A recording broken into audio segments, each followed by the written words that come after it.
Hello, welcome to this short talk on business network transformation. Before I start, let me introduce myself. My name's Philip Lay. I'm a managing director at a consulting firm by the name of TCG Advisors based in Silicon Valley. Recently we conducted some research together with SAP. We did some case studies around some of the customers in SAP's worldwide group, and we asked some very specific questions around what's happening with business networks. And firstly, let me define what I say by networks. So just to look at these two words, that roughly equates to a value chain in any given industry, such as, for example,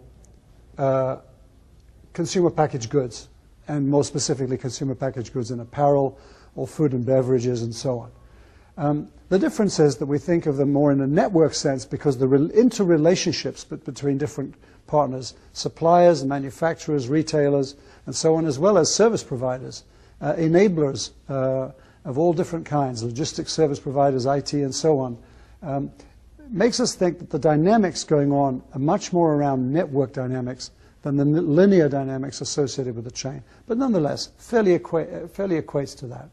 So that's on business networks. What about on transformation? What's happening here is the influence of what's going on in terms of globalization, which has been accelerating now for many years. So it's no news that globalization is here. What is new is the pace at which it's accelerating, where players from all kinds of places around the world, the developing economies, the developed economies, are all now in a mishmash competing for business on each other's terrain, and this is making for some very, very new and interesting dynamics. And secondly, what's happening in the form of computing and communications,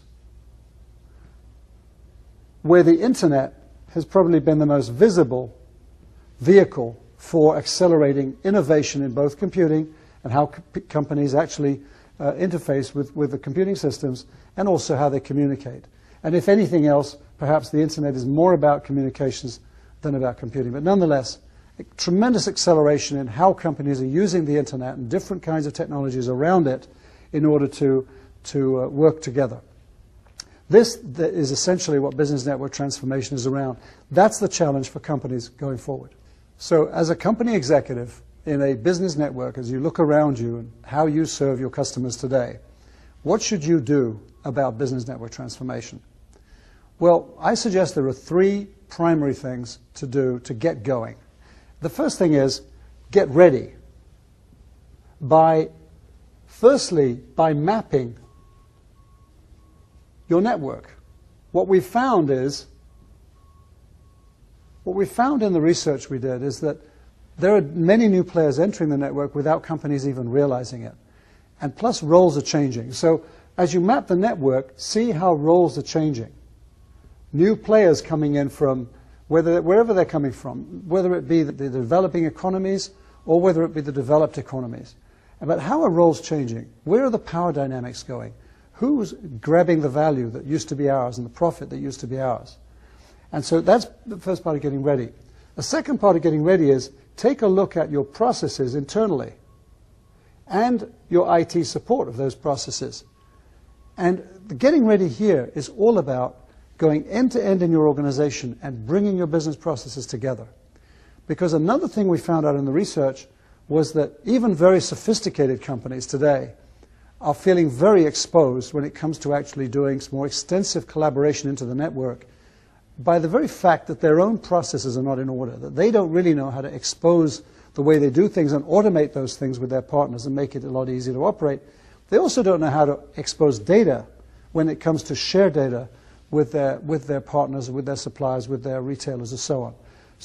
So do everything possible to get your processes in place by kind of looking at them end to end and bringing them together and not having so many different applications, different systems supporting different applications that don't talk to each other, or different instances of your ERP implementation, for example. The second thing to do is to start collaborating in a different way. So start collaborating in a different way, so beyond the operational and financial kind of transaction collaboration that many companies around the world are very familiar with. Start exploring how we actually share some information that will allow us to gain insight into what customers are looking for and jointly work with a retailer in a way we haven't worked with them before. Or if we're a retailer, jointly work with a manufacturer in a way that we haven't worked with them before in order to tailor offerings for a specific set of customers that we want to serve better. So collaborating beyond the limited kind of operational financial collaboration that is pretty normal today, that in much more of in a coordinated kind of a outsourcing relationship. And so look very carefully at your customer relationships and your outsourcing, your partnering relationships, and see exactly what's needed there and how to automate that process increasingly. And then finally, define your strategy for gaining visibility end to end in your business, in your entire network. Another finding was talking again to some of the more sophisticated companies. That would include Nike, Nokia, Disney, the companies we mentioned earlier in the talk, that everybody is concerned now with visibility somewhere in their network. Very often they have very good visibility upstream, looking into the supply chain, but up to a point. They have visibility into lead times and shipment information and all that traditional stuff, but not necessarily visibility into more transient data. For example, where is a given order in the production process?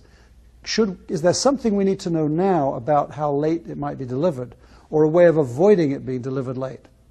Looking downstream towards the customer, companies are really concerned now around getting more intelligence around why customers, consumers, or even enterprise customers are making their purchase decisions or deciding not to make purchase decisions. So what's your strategy for gaining visibility? Where do you need to gain visibility? And how do you think you're going to achieve it? And what we'd suggest to you is think very seriously about how you can adopt this whole collaborative approach in a systematic fashion, as opposed to a sporadic, episodic fashion. But how can you collaborate systematically, which implies really being very, very, very thoughtful about your processes again and your systems, and particularly just the analytic kind of information that you need in order to run your business and continue to serve customers and compete in the marketplace.